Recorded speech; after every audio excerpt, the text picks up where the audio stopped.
Queridos irmãos, recebam a paz do Senhor Jesus. Que bom estar convosco mais uma vez aqui no YouTube para mais uma gravação de videoaula da EBD, a Igreja em Jerusalém, lição dos adultos. E como vocês já sabem, toda semana estamos juntos, lição dos jovens e também dos juvenis, aprendendo a palavra de Deus. Eu quero agradecer a sua presença mais uma vez aqui no canal e também desejar aí um bem-vindo e agradecer você que está chegando, que é novo aqui no canal.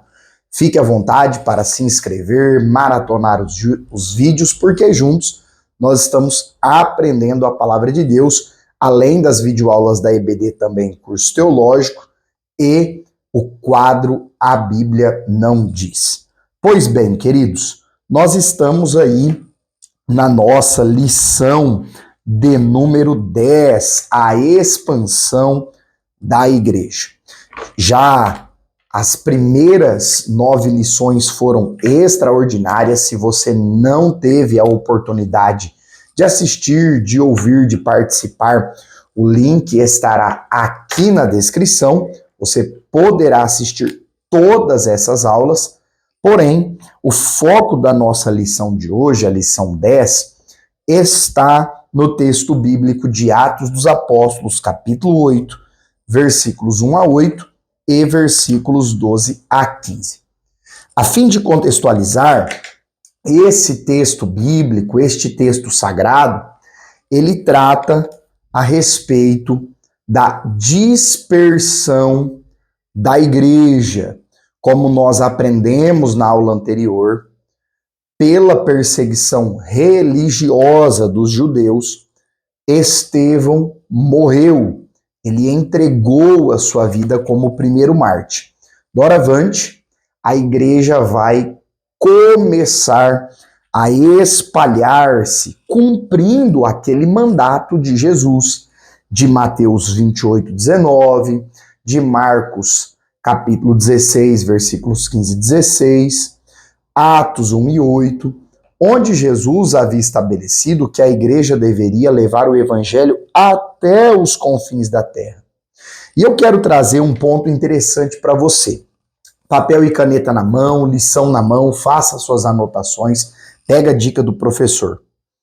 A leitura diária sugere, na terça-feira, o texto bíblico de Lucas 4:18. Esse texto bíblico de Lucas 4:18 faz menção ao momento que Jesus estava na sinagoga em Nazaré pregando. E aí tem um detalhe interessante, porque Jesus fala que a sua missão é pregar o evangelho do reino de Deus, as boas novas do reino de Deus. E ali envolve a pregação do reino, expulsar os demônios, curar os enfermos, libertar os oprimidos, etc. Você percebe que o que Filipe vai fazer em Samaria, em Atos 8, e o que a igreja de Atos estava fazendo, não era nada novo. E aqui está um ponto tremendo sobre expansão da igreja. A igreja não precisa criar, inventar. Olha, nós tivemos uma ideia mirabolante. Olha, nós pensamos algo aqui fantástico, ninguém nunca pensou nisso. Estratégia terrível. Não. A igreja, ela precisa apenas continuar a fazer o que Cristo fez. E, consequentemente, o que os apóstolos estavam fazendo. Ok, queridos? Então, escreve aí para mim, se você estiver ligado aqui na aula, se você estiver assistindo através do seu celular, do seu smartphone, escreve aí nos comentários para que eu saiba que você está participando dessa aula. A igreja não precisa criar. A igreja precisa continuar o que Cristo fez e o que a igreja primitiva estava fazendo. Pois bem, nós temos a narrativa de que Filipe, um dos 7 diáconos, desce para a região de Samaria e ali ele passa a pregar a Cristo para aquelas pessoas. Olha só, Deus vai usar sofrimento da igreja de Jerusalém para incentivar a igreja a espalhar-se, e Filipe, assim como Estevão, que eram dos 7 diáconos, não fazia parte do colégio apostólico, ele se prontifica a ir para Samaria e começar a pregar o evangelho. O pastor José Gonçalves, que é o comentarista nesse trimestre, ele coloca com muita galardia, de uma forma sensacional aqui no livro de apoio, na página 122, um eixo triplo da pregação de Filipe e do ministério de Filipe em Samaria. Se você não tiver o livro de apoio, você precisa anotar isso para levar para a aula. Olha só, o ministério de Filipe, ele está primeiro em um eixo logocêntrico. O que é isso? Logos, palavra. O ministério de Filipe estava pautado na pregação da palavra de Deus.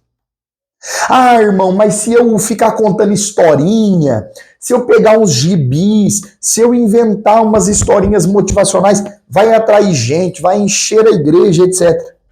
Não é essa a proposta de Cristo e do livro de Atos.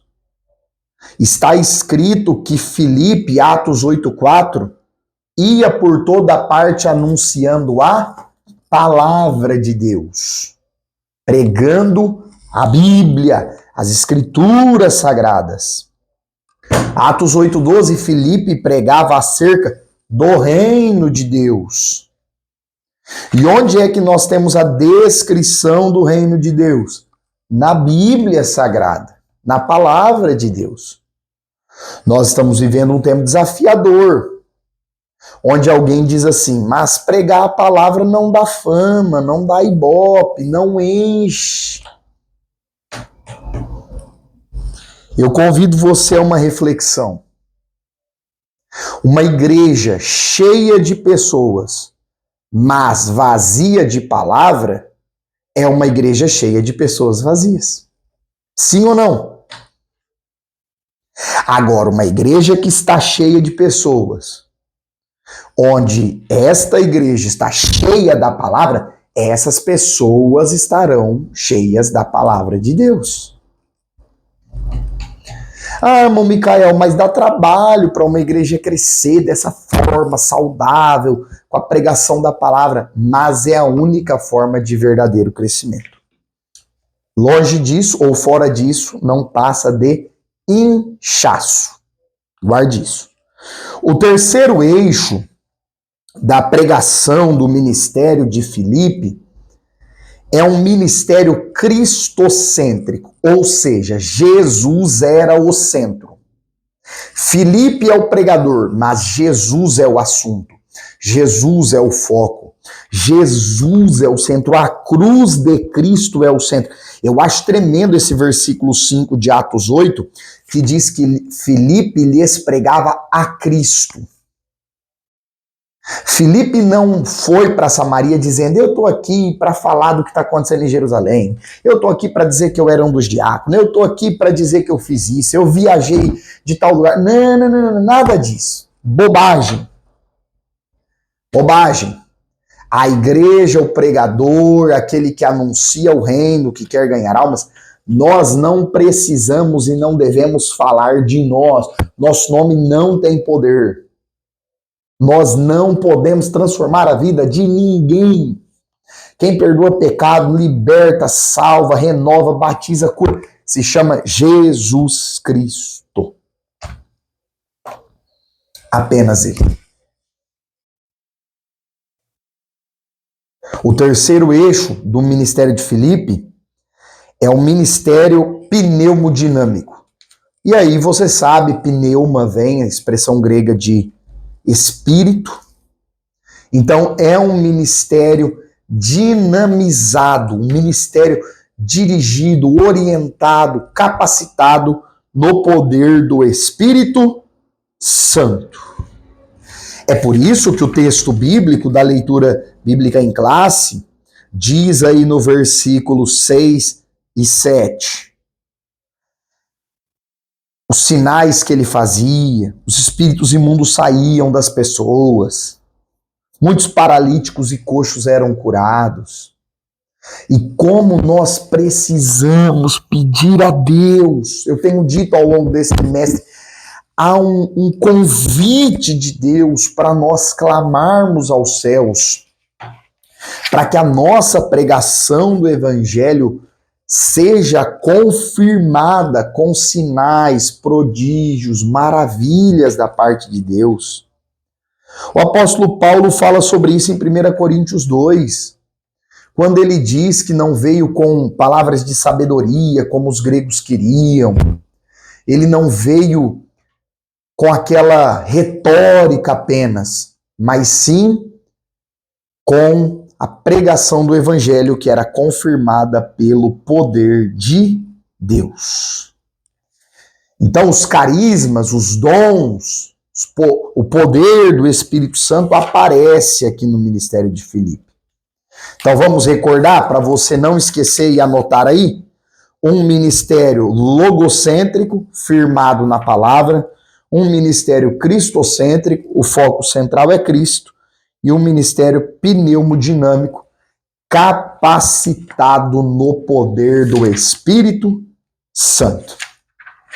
Eu espero que esses pontos tenham sido de edificação e auxílio para você, querido irmão e irmã, que vai principalmente lecionar na EBD, nessa lição de número 10 dos adultos.